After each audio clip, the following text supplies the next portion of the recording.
The big names you know. The other guys you've never heard of. Until now. This is Around the Nest. Jay talking around the Blue Jays minor league system.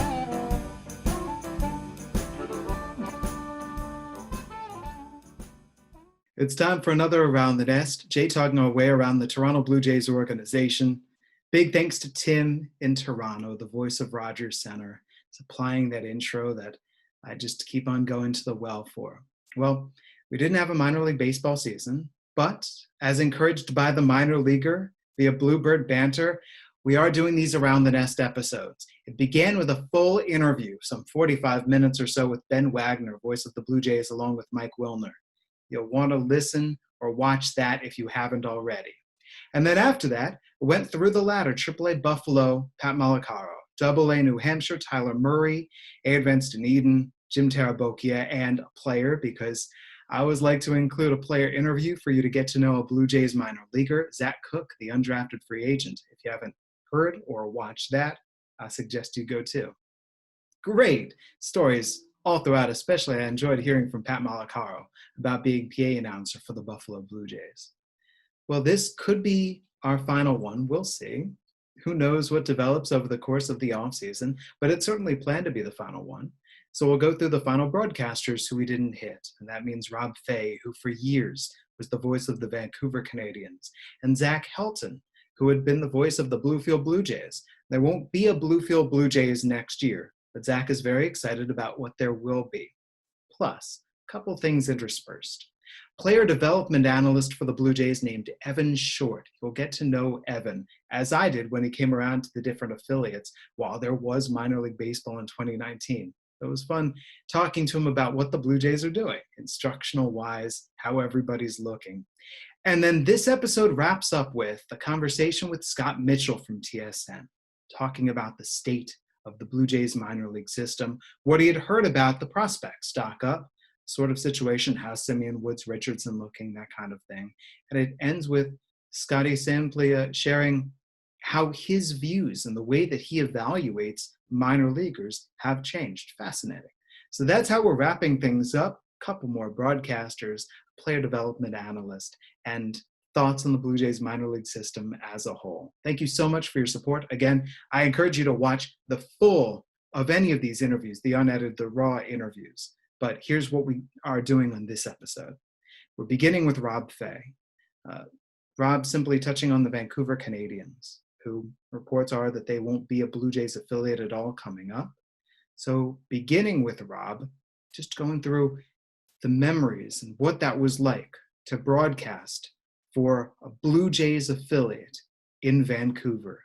You know, this is something that I think you almost have to be a Canadian to truly appreciate what it was like to be a part of this once-in-a-lifetime relationship between Canada's only minor league affiliated team and the Toronto Blue Jays. I mean, it was such a great synergy on about 10 different marketing levels. But when you get down to actually being able to see behind the scenes of how the Blue Jays baseball operation worked, we got to see it with Alex Anthopoulos. We got to see it with Ross Atkins. So it was really cool to see two different ways of operating a major league franchise and how they handle things like the draft and player management within the minor league system. So that was really cool to kind of see behind the curtain on that front.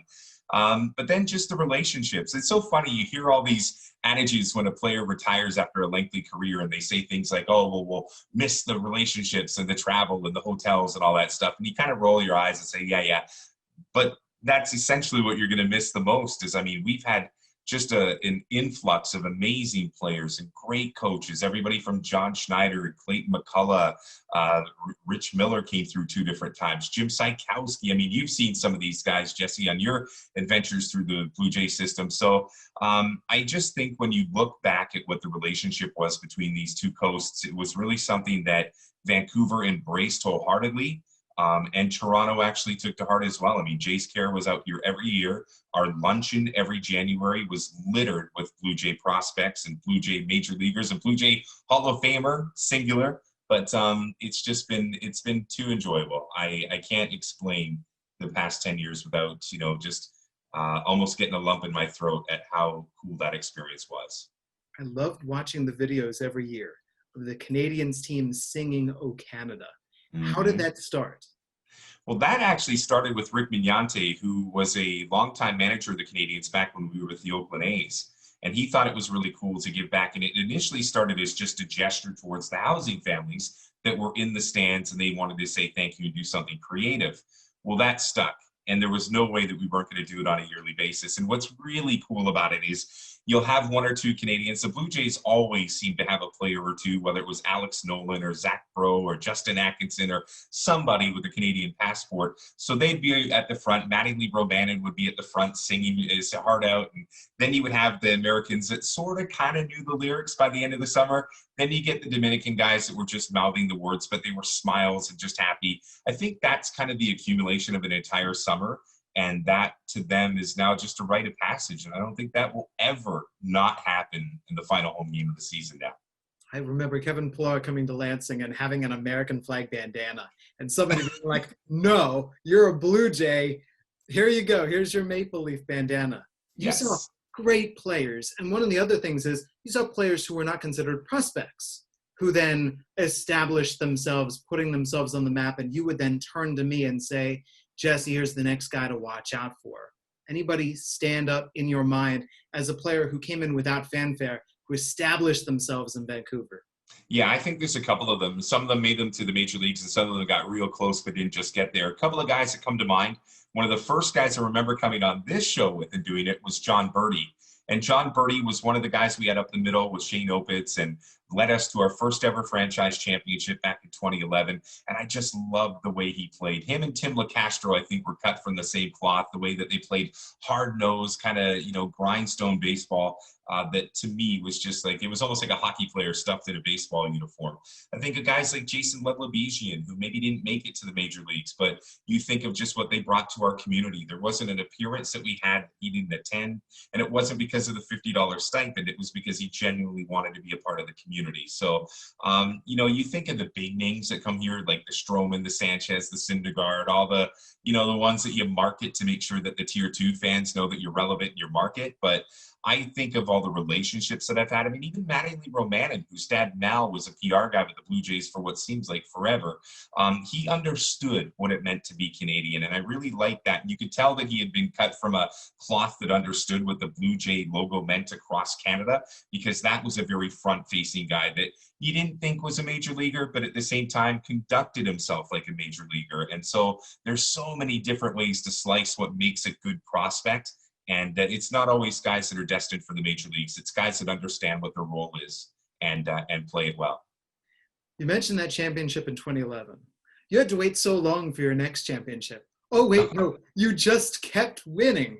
And I remember guys would come into Lansing and say, we expected to win. They weren't going to beat us. Did you get that feeling certain years where there was nobody beating this team when the chips were down? All of them. I mean, 2011, 2012, 2013. You know what's kind of funny, Jesse, and you can probably relate to this, is your regular season record, once you get into the postseason, is really irrelevant. It's just get there. And then in a minor league season where you've got a best of 3, or dare we say a best of 5, it's really just a sprint. What's really cool about those championships is in 2012 and 2013, we faced the Boise Hawks, who at the time were a minor league affiliate of the Chicago Cubs, and they were loaded. We're talking Chris Bryant, Albert Amora, Javi Baez, Wilson Contreras. It was just an unbelievable embarrassment of riches, and we beat them twice.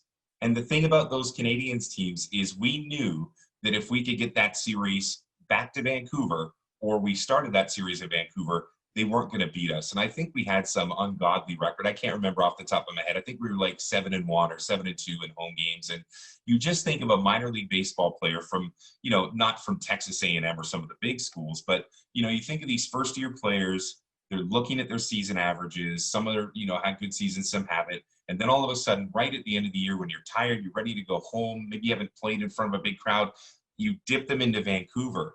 And Jesse, I swear to God, it only seats 6,000 people, but because the roof covers the seating bowl and it's all just this old stone stadium, it sounds like 18,000 because acoustically all the energy stays underneath the wall. So people will be like, dude, I've never played in a minor league stadium louder than Vancouver. And I think acoustically, I don't know if it was on purpose or by accident, but the way that stadium holds and just kind of like a spin cycle on a washing machine keeps everything pushing out towards the fans and then back out to the players and back to the fans. The energy that it creates is second to none, which is why we were so dangerous in the postseason and did expect to win.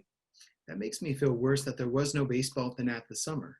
So Yeah. that. Well, across minor league baseball, I think the solace, this is going to sound weird, but I think the solace is we knew we weren't alone. I mean, sport across the world. I still remember the 3-day period where it went from sounds like there's a pandemic to sounds like we might shut down to driving to work at 4:30 in the morning, because at the time I was doing a morning stretch on the radio station and there was no car on the road. It was almost like something out of a movie, and it happened within like a week. And so our football team shut it down. Our soccer team had to postpone. Hockey canceled. So, I mean, realistically, in the hierarchy of Vancouver sports, we weren't the be-all, end-all. We actually had the luxury of waiting until June. So we had 3 months to keep our fingers crossed that maybe it was going to get better. But once we finally realized the season was off, furloughing your staff is the biggest gut punch I've ever experienced in my life in this industry. There's nothing even close. All right, so here we are. You and I, we're talking, it's October. How did you spend your summer? Well, my summer included retiring from the Canadians. That was one of those things where I just kind of looked at where I was in my life. I'm 46 now. I had given 14 seasons to the Canadians and had the luxury of doing some spring training games, as you had done as well, Jesse, and all of us around the nest have been fortunate enough to do. And just kind of looked around, had an opportunity to do the morning show at one of the stations in the city that unfortunately wasn't a station assigned to the Vancouver Canadians. They were with one sports property, we were with the other. So it was kind of my fork in the road. And I just thought I've put in 14 years of bus rides, 14 years of just grinding through the Northwest, and still felt that I could give baseball a voice, even though there was no baseball to be played. And pulled away. It was a really tough decision, but that was how the end of my season came to an end. But I feel if the Blue Jay partnership is over, it's the perfect scene for me to exit stage left as well, because as much as I love Oakland, and I've actually been with them before, and that's rumored, thanks to Susan Slooster with the San Francisco Chronicle, that might be the next chapter in the Vancouver Canadians history books. I'm totally cool walking out with the Blue Jays out the front door, if that comes to be. How do you see baseball looking in 2021? Yeah, I've had some great conversations with a lot of different people because one thing I learned from Alex Anthopoulos in the very brief times that we shared, conversations, is he was a sponge. He wanted to talk to everybody. He wanted to talk to the president as much as he wanted to talk to the usher. And the beauty of learning is, and he taught me a really valuable thing. He says, one of the toughest exercises in any field is try to be the last person to speak. And it didn't make sense in passing because, Alex is in Vancouver, you're running around with your head cut off. But it was really something that kind of resonated with me in the back of my mind. In a conversation with a group of people, how hard is it for you to be the last person to speak? And the logic is, by the time you speak, if you're the last person, you've accumulated all this data. You know where everybody stands in the conversation. You know who the tough guys are. You know the people that are maybe on the fence. And then when you come forward with all this information, usually the stuff that you have to say has relevance. So that, for me, as crazy as that sounds, almost like philosophically, is something that I just really strive to do. And in these conversations with all these different people, not really piping up with my own opinion, I've learned two things about minor league baseball. One is we've gone through it once, we can't go through it again. So minor league baseball and major league baseball are going to have to find a way to get these guys on the field. You can't lose 2 years of development. You just can't do it. So even if they play their entire 2021 season at the complexes, yes, that's going to be an absolute minefield of disaster for the actual venues throughout North America that house minor league baseball. But the major league players right now, the major league organizations right now, their first priority is their players. You think of the Alek Manoahs, you think of the Adam Kloffensteins, these blue chip prospects within the Blue Jays organization. You can't keep them off a field a second year. So I think, number one, and sorry to make this such a long-winded answer, but the thing that I've heard once from multiple people is there is a contingency plan in place that they will play their entire 2021 season at the complexes. It's completely feasible now that each team has 4 leagues or has 4 teams. And that is the, safety net that Major League Baseball is putting in place. The other consideration is that you're going to have the opportunity within limited spacing, depending on the state, to bring certain fans back. But here's the caveat to doing this, and I don't think Major League or minor league baseball has an answer to this. How are you going to house these players? How are you going to transport them throughout different cities? I mean, you got to remember, every state line brings a new set of circumstance. And then the biggest one that we face is you've got a national border.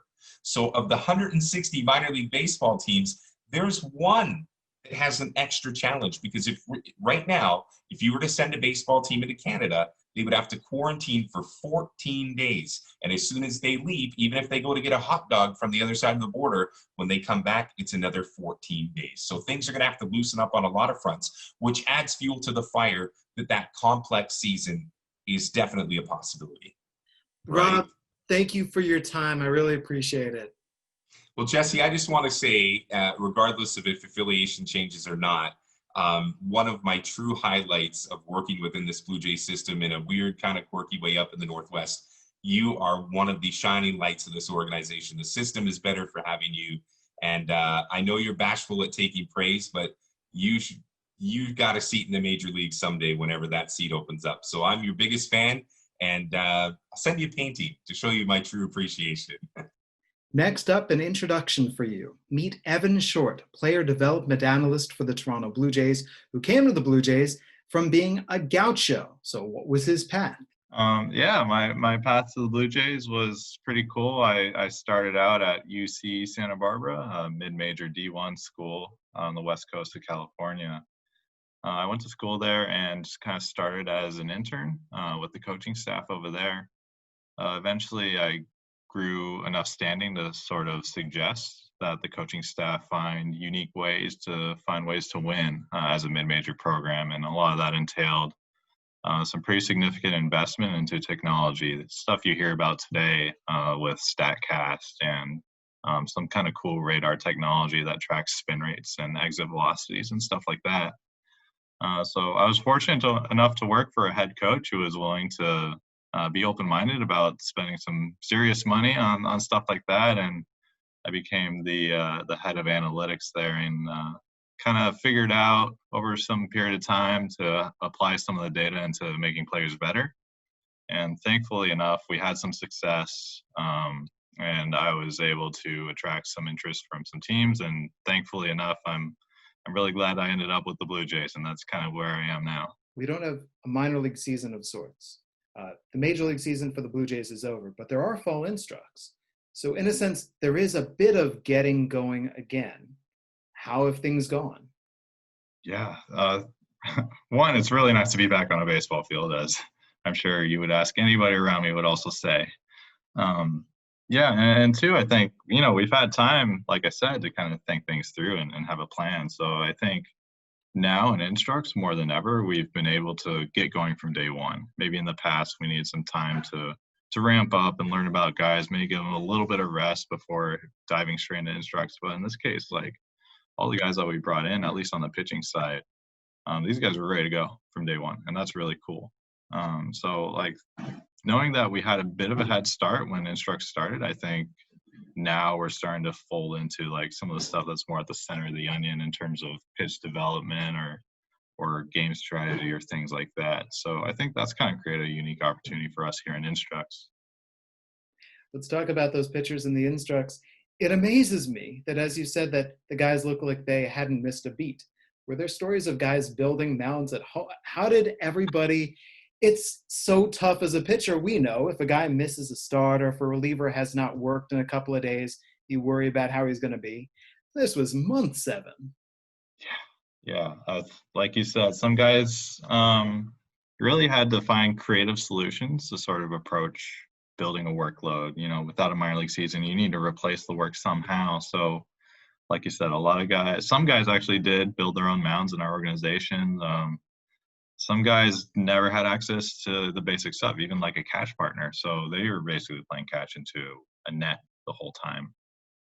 One pitcher that we've had in instructs is from Puerto Rico, and quarantine was pretty strict down there for a little while, and he was literally on an island throwing to a wooden fence every day for months.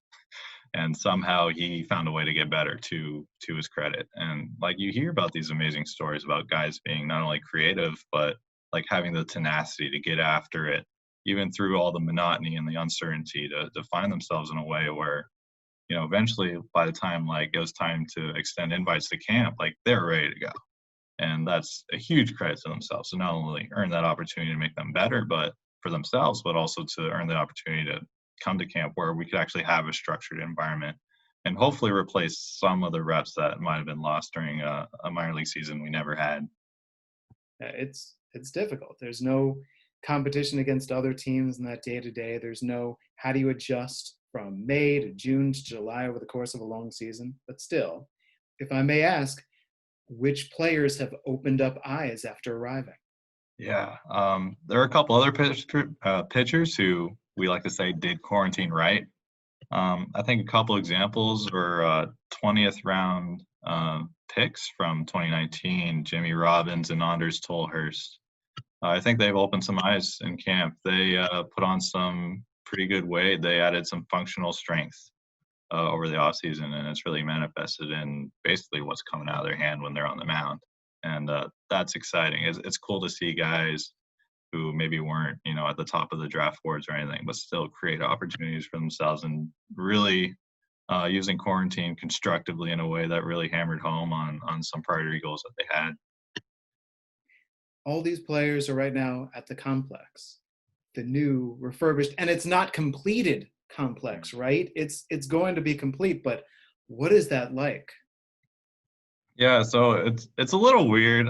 Jesse, as you know, like we actually have two separate sites here down in Dunedin, Florida. We have the complex in one part of Dunedin, and we have the Major League Stadium in the other part. So Instructs itself is happening at the stadium, which is cool. Facilities are Major League caliber, and it's awesome to be here. And the complex, like you said, is still being constructed. We're starting to move some stuff over from our old building to the new building. So I don't know when exactly move-in date is, but that seems to be a good sign. But we also have a rookie camp and rehab set up with the complex. So there's been a little bit of bouncing back and forth between the two sites.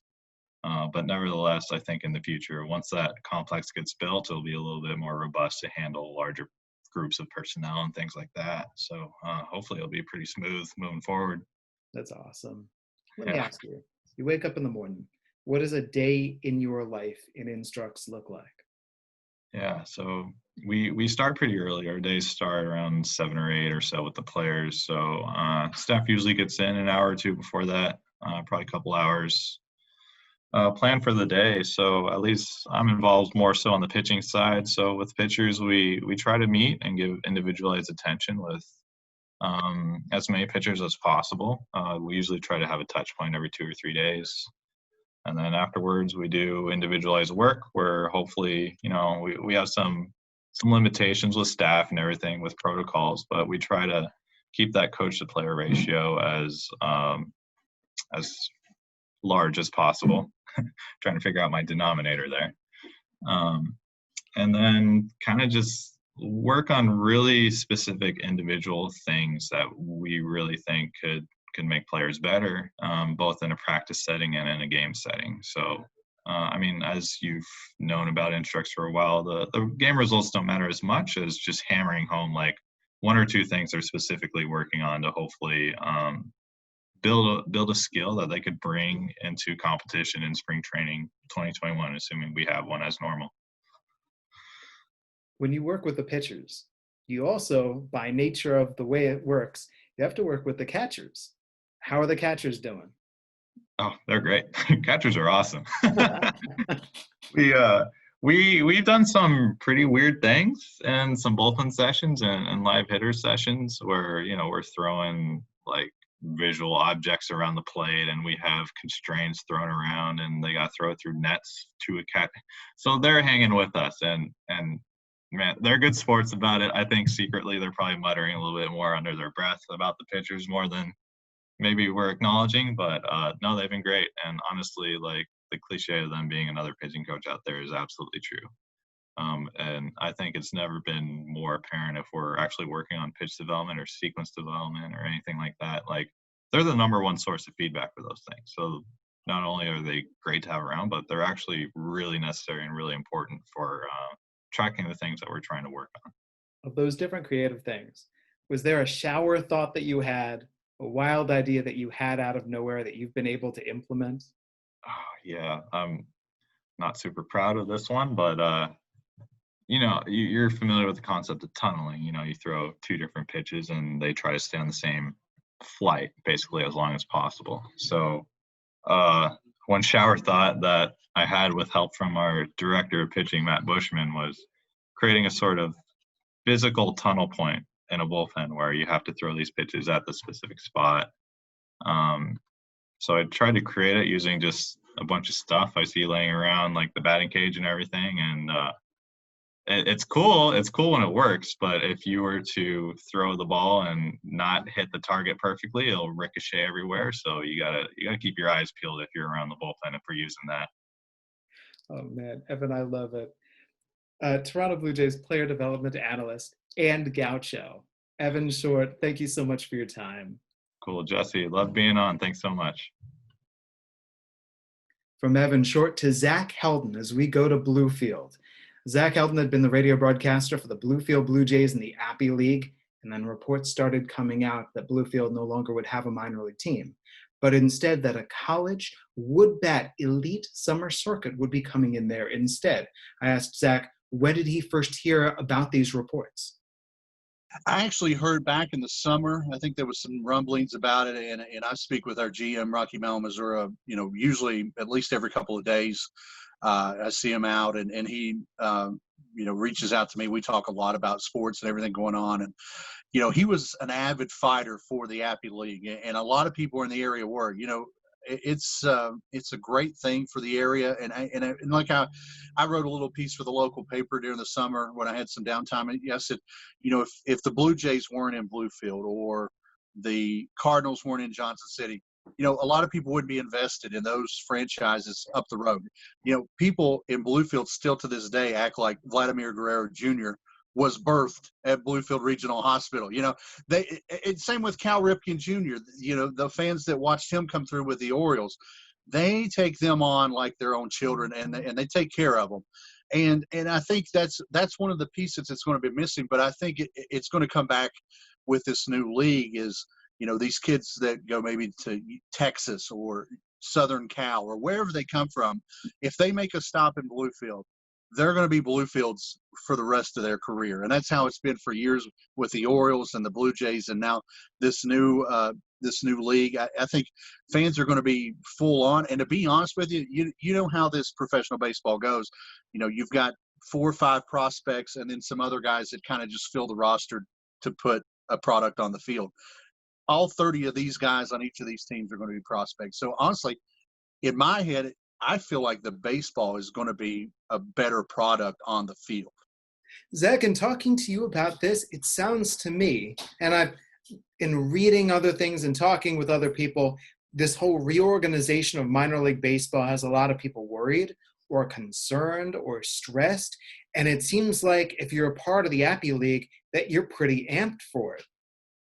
Yeah, I think so. I don't know how long the Appy League could have held on with the way it was going. I think if the Blue Jays were tremendous, they came in full force after the Orioles let Bluefield go.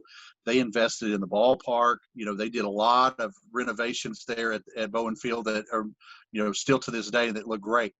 Some of the other in the league, I won't mention names, but obviously there's some in the league that didn't get that support. And when you're, working with, pennies, trying to pinch pennies in a budget, and you need a new ballpark or you need a new clubhouse or anything of that matter, it's tough to relegate a decision like that when you're only drawing maybe 600-700 a night, or, a tough weekend crowd or what have you. I think this, especially where, the players are going to come in and USA Baseball and MLB are going to have a hand in helping with not just the organization like the Blue Jays or the Braves or who have you, but Major League as a whole is going to have some help with the financial part of this and just kind of let the clubs go with their local management. I think it can be a great thing if handled correctly. But like me and like you being around professional baseball, it's tough to see, professional baseball leave, but I think this is a great alternative. have you heard any of the finalists for what Bluefield's new team name is going to be called? I have heard two, and I've been sworn to confidentiality that I haven't been told. The blue and gray, I will say, will stay. The blue and gray colors will be prominent at Bluefield. There's two great nicknames with some local ties that are going to be great. I haven't heard any of the others. I've kind of tried to poke and prod at some of the other broadcasters or some of the people in the offices and like, hey, what are you guys doing? And they're kind of like me. They won't tell me because I won't tell them. But I think it's going to be really interesting, especially this area. There's so much old culture with not only coal, but, timber in the past. And just there's some great people here. And I think they're going to make some great decisions. And I think the marketing aspect of it with these new logos and new names, I think will definitely help at least the first year get some new merchandise out there and have people just kind of amped up to have a Bluefield hat or a Princeton hat, what have you, with the new logo. And Zach, finally, Alejandro Kirk went from Bluefield to Lansing and Dunedin to the majors, to Toronto/Buffalo. Is that the quickest that you've seen a player go from Bluefield to the major leagues? I think so. And you're not the only person. I especially when he made his major league debut, I had people texting me, sending me tweet messages, and like, who is this guy? Where does he come from? But like I told you years ago when he was at Bluefield, I said this guy is a baller.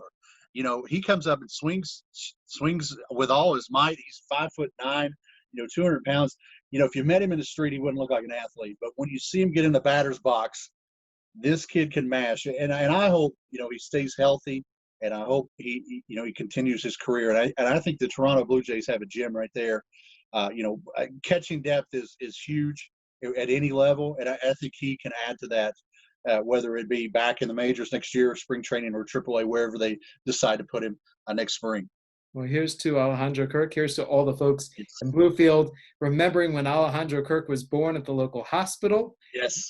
And from there moving forward, Zach, congratulations on your new job. Congratulations on all of your roles moving forward. I'm looking forward to continuing to talk to you because the fun thing is, directly we would get Bluefield Blue Jays moving up the ladder. We're going to get that indirectly where your players are going to get drafted or signed or traded. And I'm going to go right to you and go, all right, tell me about this Texas Longhorn. Yeah, exactly. And I'm excited about this. Not only are, one or two every year that we'll be gleaning about, but it'll be 30 every year that we're gleaning about. And I'll have all the ammunition that you're looking for coming forward. Well, thank you very much, and happy reading in the future too. Thank you, Jesse. Always a pleasure. And wrapping up this episode of Around the Nest, here comes Scott Mitchell from TSN. My first question for Scott, what is the current state of the Blue Jays minor league system? Well, I mean, I think, if you've obviously people that have followed over the last couple of years, I think the amazing part is that it's still very, very good. I mean, it's a top 5 system in baseball. And when you consider how many prominent guys that they've graduated over the last couple of years, and obviously Nate Pearson not hitting his threshold last year, helps the system tremendously heading into next year. But I mean, it's got a little bit of everything. I mean, when you look at most systems around baseball, they're seeking pitching. You can never have enough of that, and that's where the Blue Jays are. But when you look at Austin Martin falling to them at number 5, you look at Jordan Groshans, you look at a guy that you're familiar with, and Gabby Moreno, and there's a ton of position player talent. And when you look at what they can do with this now, with where the ball club is at the big league level, I'm fully expecting some sort of trade at some point this winter. Potentially one of those catchers, Moreno, Riley Adams, both have to be added to the 40-man this week. So a little bit of a crunch there, and it's they're in such a good spot just now, not having to rely on these guys to come up and be vital contributors, because you have your core, you have resources to go out and do whatever they're going to do over the next month or so, but it should be significant. And then you've got a minor league system that's still top 5 in baseball that allows you to either put together a package, in the next month or next year at the trade deadline. And, even Ross Atkins touched on it earlier this week. He said they're hearing good things when it comes to trade talks about, how their pipeline sets up and the matches that they could have. And, I think when you think about that, you think about Francisco Lindor, you think about, some of these big fish that, it's going to take a significant package of prospects. And not a lot of teams are willing to do that because they don't have, the depth through the system, and the Blue Jays do. So, for people that watch this system right now, I think, you should be excited if you're a Jays fan, but I wouldn't get too attached to some of these guys coming up because it's way more likely that they're used, as trade chips in the coming years. Who's untouchable out of the organization right now? Are we talking prospects, or are we talking on the big league ball club as well? Let's stick only prospects. So there are the trade baits out there. There's a Lindor, maybe a Chris Bryant, or whomever it might be. And there are those trade talks that have already started or that will begin. Let's say from the Blue Jays brass, which minor leaguers would be considered off the table? Look, I think Pearson at this point, if you're looking at, true prospects, I think Pearson would probably be the only one. I think Austin Martin, just because of how new he is to the organization, you go through that bonus process with Scott Boras. I doubt they would deal him. I think when you look at Austin Martin and Jordan Groshans, I don't know which one I'd rather have, and that's probably a good problem. But, I would think that Groshans, just because of his track record and what he's done, trying to trade a guy who hasn't played pro ball yet, and Austin Martin, I think is a little bit more difficult. So, I think Pearson, I think you have to be open to just about everything. And, if you're looking at the big league level, I've heard Kevin Biggio's name come up. I don't think that's realistic. And that's the thing people need to remember. And, baseball is so different in hot stove season, and it's names on names on names, and names come up that have just been mentioned in a brief phone conversation. So it's tough to really figure it out. But, Kevin Biggio is a guy that I've had compared to Dustin Pedroia, and they look at him as kind of the glue of what's going on here. So, yeah, I think Nate Pearson at this point, just because of what they need and the upside, and probably that's it. Because if you're looking at some of these big names on the market, it's going to start with a name like Groshans. It's going to start with a name like Kirk. And I've talked about this on the radio the last couple of weeks. The Blue Jays turned down Corey Kluber for Alejandro Kirk last winter. So that gives you an idea of A, the Indians' interest in Kirk, first of all, and B, just how highly, the Blue Jays value him, because I think at the time people would have probably looked at that as probably pretty fair trade, I think, just based on, Kirk's, pedigree at that point. Was that straight up? Was that 1-for-1? Hard to say. That was the framework. You never know if some lower level guy is involved in a deal like that, but that was the framework. So essentially, yeah. That's last winter. And then Kirk goes out there and does this. I would guess, an educated guess, that Kirk is now considered higher than he was last winter.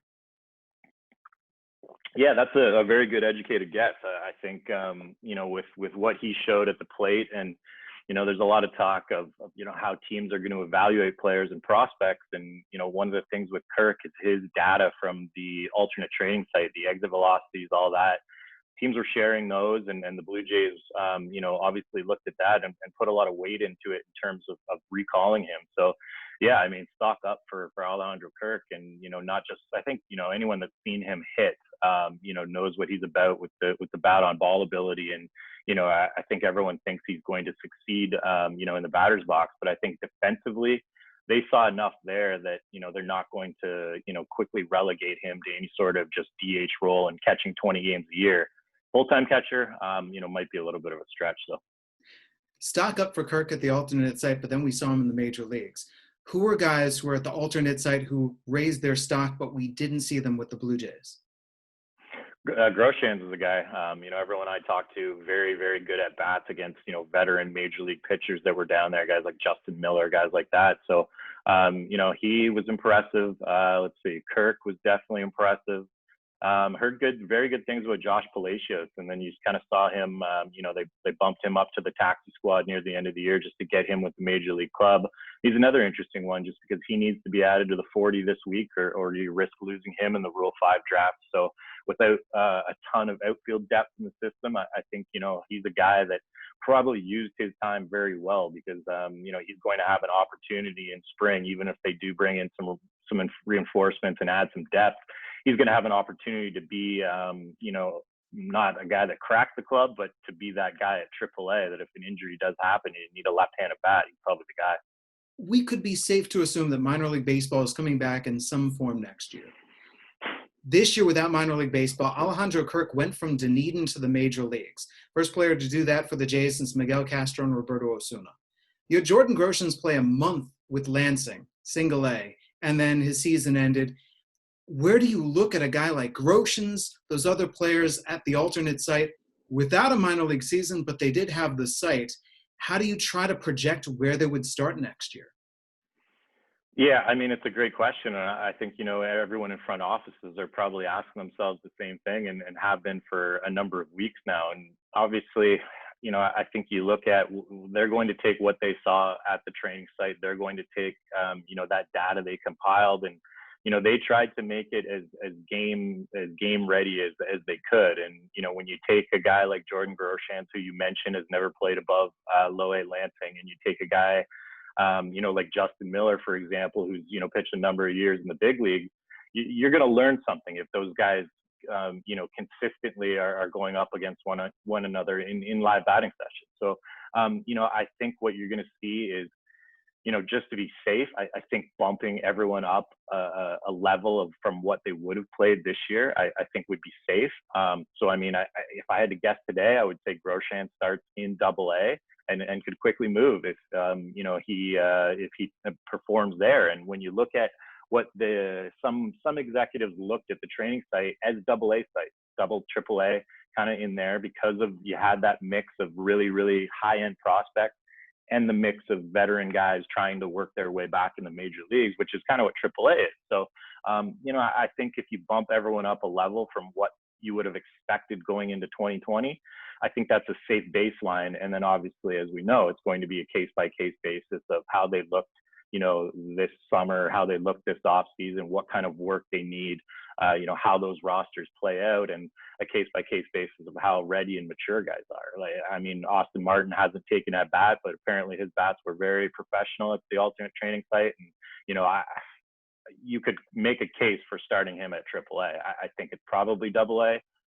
depending on the position he plays. But yeah, it's going to be an interesting puzzle, and we're going to have a whole host of new affiliates and less short season teams and things like that to send guys to. So it's going to be really interesting to see how they put together those teams coming up in March and April. Hopefully, like you said, hopefully everything's normal and we get minor league baseball, and we don't have to wait another few months. There's the prospects around the infield, and there's Groshans, there's Austin Martin. Place where I saw the biggest logjam, I would go through your pitching depth charts, AAA, AA, high A, all the way down, that the Blue Jays have made such a commitment to trying to build up starting pitching depth. And then you go into last year, and by that I mean 2020, where some starting pitchers switched to the bullpen, and they might not be coming out of the bullpen. Some pitchers might be going from the pen right back into starting. What are we looking at in terms of that logjam, all that traffic with the starting pitching, that AA and higher? Yeah, I mean, it's interesting. It's a great problem to have, first of all, and that's what the Blue Jays spent, 2017 and 2018 doing, was kind of building up the fringes of the roster, building up the depth, and getting to that point where you have those tough decisions of, is this guy going to remain a starter? Should we put him in the bullpen? And we saw that play out this summer. I mean, Thomas Hatch, Julian Merriweather, Jordan Romano. I'm sure I'm missing a ton of names, but, those are probably the three most prominent guys. And, Romano is a reliever. He's probably going to open the season in a, if not the closer's role, the Tampa Bay Rays closer's role. I think he'll be at least in high leverage as long as he's healthy. And, Ross Atkins says Merriweather and Hatch are going to be stretched out as starters. And I think with Hatch, we all see it. You see the changeup, you see the arsenal, you see the smooth delivery. You see a starter there. Merriweather, I would prefer to leave him in the bullpen and then let him throw 97, 98 and get what you can out of a high leverage reliever. I do get, trying to see if he can start, because he's got good stuff. He's got the body for it. He's got a pretty clean delivery. He just hasn't been able to stay healthy. So a little bit interesting, but yeah, it's a great problem to have. And it's funny you mentioned that list. I mean, I'm trying to put together a new one. trying to figure out what's going on. I think I'll wait for, free agency to unfold a little bit, because they're going to be active in, trying to repair this rotation and trying to find some impact. And that's what's missing. The depth is there at this point. They need high-end guys, which is inevitably going to shift guys into different roles. And, you get some exciting breakouts in that way, because you see starters, in the low minor leagues that the stuff is just, man, and then it starts to tick up. And, after being a reliever for a year or two, sometimes you can really stumble upon something. So it'll be interesting to see what they do with some of those guys. Hector Perez is another one. He got a couple chances. There's a ton of those guys, and we'll see. I think, right now the Blue Jays are focused on, impact in the rotation. So there's not a lot of room for anyone other than anyone not named Nate Pearson at this point. I think Hatch starts at AAA in one of those, that 6, 7, 8 starter guy who's ready when you need him. So, I think Hatch is the one you're excited about in the rotation, and maybe Merriweather in the pen down the road. There were a couple of other, what I would call high impact ceiling guys at the alternate side among pitchers. What reports did you hear about Simeon Woods Richardson and the first rounder Alek Manoah? Yeah, I'll start with Manoah. First of all, he didn't show up. So, he stayed home. I was actually in touch with him. He wouldn't say why. We all know when someone doesn't say what they're dealing with, in this new world we live in. So that was unfortunate. And, apparently he got some work in, at home. But for lack of a better term, pretty much a lost season for him, and not a lot of data on him. Woods Richardson, complete opposite. He was up here in Toronto during the summer camp and looked outstanding. And, you talk to either hitters facing him or pitching coach Pete Walker, and, it's interesting. It's a 3-pitch mix, and, some people think the changeup's ahead of the breaking ball, and some people think the opposite.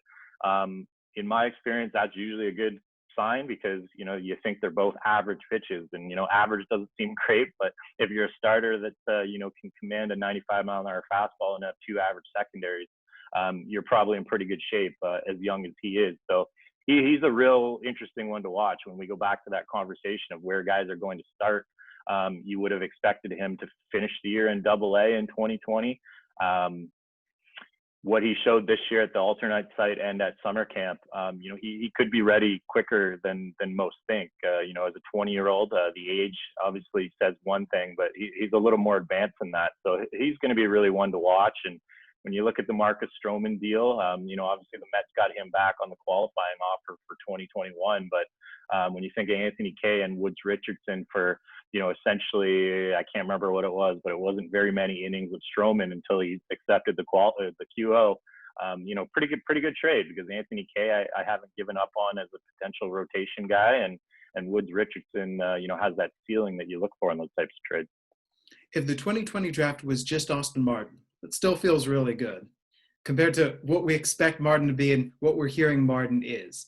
Have you heard anything, though, about any of the other Jays draftees? Not a lot, actually. I know they like the kid out of Florida State that they took in the second round. They see a starter ceiling in him, and that's the thing. Such a very unique year, and normally I'd be digging into prospects this time of year. October, November, December is when I do most of my calls and my research, and tough this year. There's no managers to call and say, hey, how does this kid look, or anything like that. And I think, the draftees, they're essentially going to be very, very mysterious until next year. Everyone knows Austin Martin, but, not a lot of data on these guys, and obviously no game action to be able to start figuring out what they are. How does that feel in terms of Baseball America does its rankings, MLB does its rankings, you've got your sheet and you're talking to people as everyone's trying to figure out who's actually good, who could be an impact player. And there just isn't a lot to draw from. Adam Kloffenstein's down in Texas playing against 30-year-olds. Other guys are playing pickup games. Who knows? How does that feel going into the mystery of next year, where a guy might emerge from nowhere, or other guys who are names that we know might just bomb? Well, for me, it feels like, my job isn't riding on it. For front offices, I'm sure it's highly stressful for guys in PD and player development, and guys that, have their livelihoods riding on these decisions. Obviously a very challenging scenario for them. And, Gil Kim is a guy they obviously kind of melded his role into a little bit of a kind of something we haven't seen before. He was on the bench this year in uniform. Ross Atkins says he still fully has a hand in player development and lives in Florida, so he's down with the prospects right now. But it's interesting. I think there's a lot of unknown, and exactly what you said. I think a lot of guys, hopefully we get a normal spring training on, from a full perspective, but on the minor league side, I think teams are going to have guys show up next spring, and they're either going to be like, whoa, he's gained a good 15, 20 pounds and looks like a different player, and you're going to have some guys on the opposite spectrum of that. But I think the long and the short of it is next spring training is very, very vital for these teams in order to kind of reconvene and really figure out what's going on in each organization. Let's finish with this. And it's going to be difficult because of what we just talked about, but I'm still going to throw it at you. Let's put Groshans off the table, Martin off the table, Woods Richardson off the table, all those premier guys, or Elvis Martinez has enough of a premier name. Any names that you want to just throw out there as guys that you're watching next year? Well, Elvis is high on that list. And, I think, let me pull up my pref list here, and we'll see what we got. I think, I think one of the things that went real under the radar last year was their dip into the Netherlands. When you look at some of the arms that they found there, the kid's name is escaping me right now. Are you talking Sem? Yes, we are talking Sam Roberse. And when you talk to scouts about him, actually quickly after he signed, it was interesting because, I get the feedback of, hey, this guy's too high, this guy's too low. And that's what I love doing these lists. And, I don't mind the debate, and I'm not trying to be right here. And well, I'm trying to be right, but I'm not, like I said, my livelihood isn't riding on me having these prospects ranked in the correct order. And I definitely have some traits that I look for and things like that. But as soon as, that came out last January, and I'll be doing it again in a more mysterious way. There was a lot of feedback about Roberse and what he has and the type of breakout that he could potentially have. And then, another guy that I don't think gets really enough attention and probably could if once these guys start playing baseball again is Miguel Geraldo. And when you look at what he brings, he's a little bit of a unique body type, second base, third base, kind of squat, stocky. But this kid can really hit. And when you think about, what these prospects turn into, I think people at the bottom levels look at the position fits too much. Everyone loves, the up the middle guys, the shortstops, and that's where your premium athletes are. And I think some guys like Geraldo can get overlooked as guys who are still young and can just rake. And I think if you ever put him at an affiliate for a full season, got him 500 at bats, and then looked at the stat line, I think a lot of people might say, oh man, they've got something here with this kid too, and where he fits long term. And I think over the last couple of years, I've changed a lot of my thinking in terms of position. At the major league level, positions matter as little as they ever have. As long as teams can shift and, stand a guy at a spot, you can get his bat in the lineup. And so many guys now, you have to play multiple positions to be on a roster. And I think Geraldo is going to eventually, once he kind of takes off and gets into the upper minors, he'll be looked at as that type of guy that you can play second, you can shift them. Not a great defensive second baseman, but he's a guy who can hit. And I think, he just needs a full year to be able to prove that. He played a couple of games with Lansing at the end of 2019, tripled off the right center field wall, homered over the right side, and it's deep out there as a right-handed batter. So that kind of strength, we're all going, whoa. I don't want to let you go without asking you this. You said that your idea and the traits that you look for, what traits do you now look for as you have learned over the course of the years? Less reliance on defense and thinking about, what they could be defensively. I think, that's the last kind of peg. You think about it, Kevin Biggio, is he a great second baseman? No. Started playing third base this year. Is he a great third baseman? No. He goes to the outfield. Is he a good outfielder? He's good. He's not great. He can play in a corner and stand there and be serviceable. What you want of Cavan Biggio and what he brings to your team is his ability to get on base, his ability to hit for power.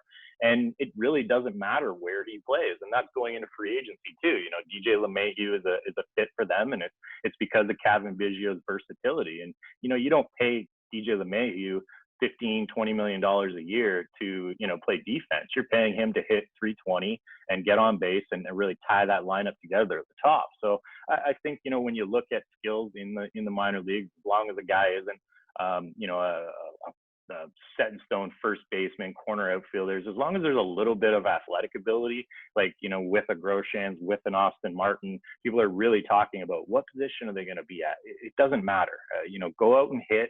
Jordan Groshans will likely be at third base, could be at second base, maybe. Probably not ideal, probably more at third.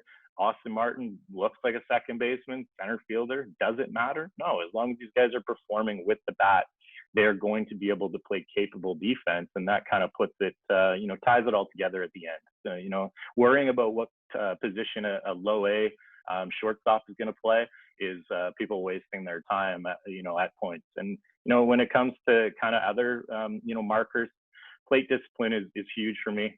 You're going to see, that's why Kirk was pretty high on my list. You know, if guys don't have an idea of the strike zone in the low minor leagues, you're going to be lower on my list, which means I'm going to strike out on some high upside guys that, you know, click, you know, after, you know, swinging and missing a lot. But there's definitely priorities that I have and look for. And, you know, I think every year you kind of put together lists, you start to realize, you know, things that are different and how prospect evaluation has changed, because, you know, even in front offices, they're trying to go through things. And, you know, as the game changes, you have to change your prospect evaluations and, you know, do high leverage relievers, guys like Pete Fairbanks that can come in and throw 98 with a wipeout slider. Should they be higher on prospect lists? Probably at this point, just because of how valuable they are at the major league level. So it's really interesting. And, you know, it should never stay the same. You should always be trying to evaluate things a little bit differently. And look, I'm not a scout. I watch a lot of baseball, and, you know, I think when you see a ton of baseball players and you see just the skills, you start to see kind of similarities in players, and you can confidently pick out, you know, what you like in guys. I love it. Perish those worries about low defense. Jackson Reese loves that idea of evaluate relievers better. Scott Mitchell from TSN. Hey, thank you so much for giving of your time. Hey, anytime, pal. Anytime. Love your work. Hopefully we get a minor league season so I can hear your voice again. And with that, we close out this chapter of Around the Nest in 2020. Again, I encourage you to watch any of the full interviews if you so choose on my SoundCloud or on YouTube. My name is Jesse Goldberg-Strassler. Proud to be bringing this to you. Big thanks to everybody. Ben Wagner, Pat Malacaro, Tyler Murray, Jim Tarabokia, Zach Cook. From this one, Rob Fai, Zach Helton, Evan Short, and Scott Mitchell. To the minor leaguer and Bluebird Banter, I thank them. You can find us on Twitter at Around Nest. I'm on Twitter at jgoldstrass. I do the work for the Lansing Lugnuts, and we'll see how things go with regards to baseball moving forward. But whatever's the case, we are definitely looking forward to it. Thank you very much for your time. Enjoy the baseball off season.